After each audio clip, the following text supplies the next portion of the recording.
अस्सलाम वालेकुम स्टूडेंट। आज हम उर्दू सिलसिला इब्तदाई साल सौम, जिसको हम तितली वर्कबुक भी कहते हैं, उसका पेज नंबर कर रहे हैं 39। ठीक है, यहाँ पे ओ के दो हरफी अल्फाज हैं। ठीक है, मुसव्वत ओ है, उसके दो हरफी अल्फाज हैं।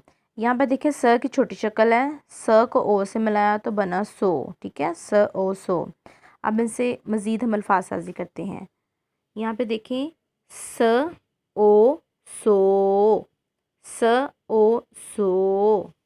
नीचे है श ओ शो, श ओ शो। नेक्स्ट है स्वाद की छोटी शक्ल और वाव साद वाव है, स ओ सो, स ओ सो। नेक्स्ट है ज ओ जो, ज ओ जो। ठीक है, इनको हम यहाँ पे डॉट लगे हैं, इनको बार बार ऐसे लिखेंगे, सो सो सो। ठीक है, डॉट्स के ऊपर शो शो शो, सो सो और जो।